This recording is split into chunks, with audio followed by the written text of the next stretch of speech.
കേരളത്തിൽ CPM-ഉം കാണ്ടാമൃഗവും തമ്മിൽ തൊലിക്കട്ടിയുടെ പേരിൽ മത്സരം നടക്കുകയാണ്. തൊലിക്കട്ടി ഏറ്റവും കൂടുതലുള്ള ജന്തുസമൂഹമായി നമ്മൾ പറയുന്നത് കാണ്ടാമൃഗത്തെയാണ്. ഇപ്പോൾ കാണ്ടാമൃഗം കേരളത്തിലെ കോടതി വരാന്തകൾ കയറിയിറങ്ങേണ്ട അവസ്ഥയാണ് ഇക്കാര്യത്തിലുണ്ടായിരിക്കുന്നത്. ഞാനിത് പറയാൻ കഴിഞ്ഞ ദിവസം കേരളത്തിലെ CPM നേതാക്കൾ എറണാകുളം ജില്ലയിൽ നമ്മളെല്ലാം കണ്ടതാണ്, ഒരു സമരം നയിച്ചു. കാരണം ഒരു കുടിയിറക്ക പ്രശ്നമാണ്. നല്ല കാര്യമാണ്. വസ്തുവില്ലാത്ത ആരെയും വസ്തുവില്ല എന്ന പേരിൽ അവന് പട്ടട അടങ്ങേണ്ട ഭൂമിയിൽ നിന്ന് കുടിയടക്കാൻ പാടില്ല എന്ന അഭിപ്രായക്കാരനാണ് ഞാനും. എന്നാൽ ഈ അഭിപ്രായം ഞാൻ പറയുമ്പോൾ തന്നെ ഇത് പറയാൻ എല്ലാവർക്കും ഒരേ സമയം അവകാശമില്ല. എന്തുകൊണ്ടെന്നാൽ നമ്മളുടെ കയ്യിൽ അധികാരമിരിക്കുമ്പോൾ നമ്മൾ എന്തു ചെയ്തു എന്ന് നാണമൽപ്പമുള്ളവർ പുനഃപരിശോധിക്കണം. പ്രത്യേകിച്ചും കഴിഞ്ഞ 10 വർഷക്കാലം കേരളം ഭരിച്ച CPM എറണാകുളത്തെ കിഴക്കമ്പലം പഞ്ചായത്തിൽ 1971 2 വ്യക്തികൾ തമ്മിലുള്ള വസ്തുവിന്മേലുള്ള അധികാര തർക്കം ആരംഭിക്കുകയും കോടതിയിലേക്ക് പോവുകയും ചെയ്തു.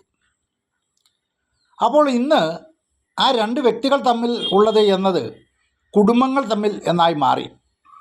കാരണം അന്ന് കേസ് കൊടുത്തവരാരും ഇന്ന് ജീവിച്ചിരിപ്പില്ല. അവരുടെ മക്കളും കൊച്ചുമക്കളും ഒക്കെയാണ് ഇന്ന് ആ വ്യവഹാര വസ്തുവിൽ താമസിക്കുന്നത് എന്ന് യാഥാർത്ഥ്യം. അങ്ങനെ കോടതി വിധി ഉണ്ടായി. നമ്മൾ പണ്ടേ പറയാറുണ്ട്, ഞാൻ നമ്പൂതിരിയുടെ കോടതിയിൽ പുലയനും പറയനും ജോവനും ഒന്നും നീതി ലഭിക്കില്ല എന്ന്. ഇത് പഴയ ഒരു ചൊല്ലാണ്. അവിടെയും അത് തന്നെ സംഭവിച്ചു. കേരളത്തിലെ കോടതി കുടിയടക്കുന്നവനെ ഇറക്കിവിടാൻ വിധിയുണ്ടാക്കി. ആ വിധിയുമായാണ് കഴിഞ്ഞ ദിവസം ഭരണകൂടത്തിൻ്റെ സഹായത്തോടു കൂടി പോലീസ് എത്തിയതും വിധി നടപ്പാക്കാൻ ശ്രമിച്ചതും. ആ കുടുംബങ്ങൾ ഒന്നിച്ചു നിന്നുകൊണ്ട് അതിനെ തടഞ്ഞു. ആ തടഞ്ഞപ്പോൾ അവരുടെ രക്ഷകർത്താക്കളായി കടന്നു ചെന്നത്, സമര പോരാളികളായി കടന്നു ചെന്നത് കേരളം കഴിഞ്ഞ 10 വർഷക്കാലം ഭരിച്ച CPM പാർട്ടിയും അതിൻ്റെ നേതാവ് രാജീവുമാണ്. അതായത് മുൻ മന്ത്രി രാജീവ്. ഇത് കണ്ടപ്പോഴാണ് കാണ്ടാമൃഗം കരഞ്ഞത്.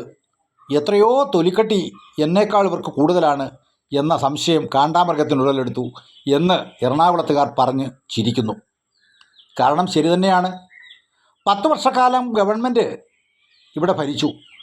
ഗവൺമെൻറ്റിന് നിയമോപദേശം കൊടുക്കുവാനും നിയമങ്ങൾക്ക് വേണ്ടി വാദിക്കാനും പറയാനും ഗവൺമെൻറ് അഭിപ്രായങ്ങൾ പറയാനുമൊക്കെ നിരവധി വക്കീലന്മാർക്ക് ചെല്ലും ചെലവും കൊടുത്ത് കോടതി വരാന്തകളിൽ കയറി ഇറങ്ങുന്നുണ്ട് എന്നതാണ് സത്യം. ഇവിടുത്തെ സാധാരണക്കാരൻ്റെ നികുതി പണം എടുത്തുകൊണ്ട് വക്കീലന്മാർക്ക് പണം കൊടുക്കുന്നത് ഗവൺമെൻറ് നയപരിപാടികൾ കോടതി മുമ്പാകെ ധരിപ്പിക്കുവാനും അതിൻ്റെ അടിസ്ഥാനത്തിൽ നീതി നടപ്പാക്കാനുമാണ്. അപ്പോൾ 70-ൽ തുടങ്ങിയ ഈ കേസ് നിരവധി കോടതികൾ കയറി ഇറങ്ങിയപ്പോൾ കഴിഞ്ഞ 10 വർഷക്കാലം ഭരിച്ച കേരളത്തിലെ ഇടതുപക്ഷ ജനാധിപത്യ മുന്നണിയുടെ പ്രമുഖ കക്ഷിയായ CPM-കാരുടെ കണ്ണ് കണ്ടില്ല, ചെവി കേട്ടില്ല, കാത് കൊട്ടിയടക്കപ്പെട്ടിരിക്കുകയായിരുന്നുവോ എന്ന് നാം തിരിച്ചു ചോദിക്കണം. അന്ന് ഗവൺമെൻറ് ഒരു തീരുമാനമെടുത്താൽ മതി. ഭൂമി എന്തുമായിക്കൊള്ളട്ടെ, കേരളത്തിലെ പട്ടികജാതിക്കാരെയും പിന്നോക്കക്കാരെയും അല്ലെങ്കിൽ ഭൂമി ഇല്ലാത്തവരെയും ഒക്കെ വസ്തു വാങ്ങിക്കൊടുത്ത് പുനരധിവസിപ്പിക്കുവാനുള്ള നിരവധി പദ്ധതികൾ കേരളത്തിലുണ്ട്.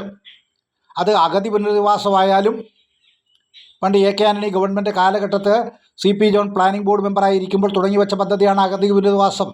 അങ്ങനെ പദ്ധതിയുണ്ട്.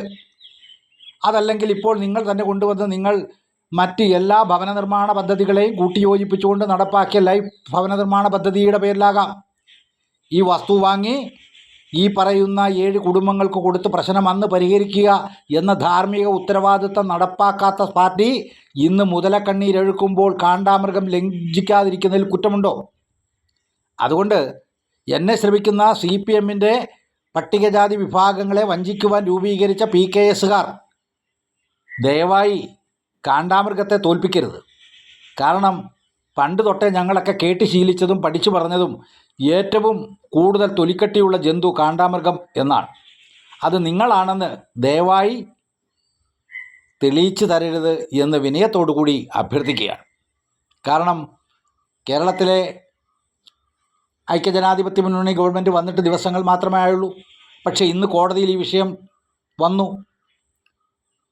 എൻ്റെ സുഹൃത്തായ അഡ്വക്കേറ്റ് KY സുധീന്ദ്രനാണ് ഈ പറയുന്ന വാദിഭാഗത്തിന് വേണ്ടി കോടതിയിൽ ഹാജരാകുന്നത് പ്രതിഭാഗത്തിന് വേണ്ടി. കാരണം കേസ് കൊടുത്തിട്ടുള്ളവർക്കെതിരായി സാധാരണക്കാരായ ആളുകൾക്ക് വേണ്ടി ഹാജരാകുന്നത് ഇപ്പോൾ അഡ്വക്കേറ്റ് കെ വൈ സുധീന്ദ്രനും സംഘവുമാണ്.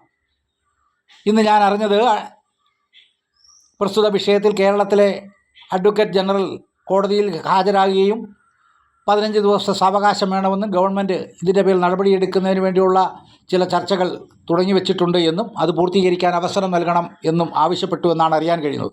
നല്ല കാര്യം. അടിയന്തരമായി ഗവൺമെൻറ് ഈ വിഷയത്തിൽ ഇടപെട്ട് ആ ഭൂമിയിൽ താമസിക്കുന്നവർക്ക് അവിടെ സ്ഥിരമായി തന്നെ താമസിക്കുവാനുള്ള അവസരം സൃഷ്ടിക്കുവാൻ വേണ്ട നിയമ നടപടികൾ സ്വീകരിക്കുവാൻ കേരളത്തിലെ ഐക്യജനാധിപത്യ മുന്നണിയുടെ ഗവൺമെൻറ് തയ്യാറാകണം എന്ന് വിനയത്തോടുകൂടി അഭ്യർത്ഥിക്കുന്നു.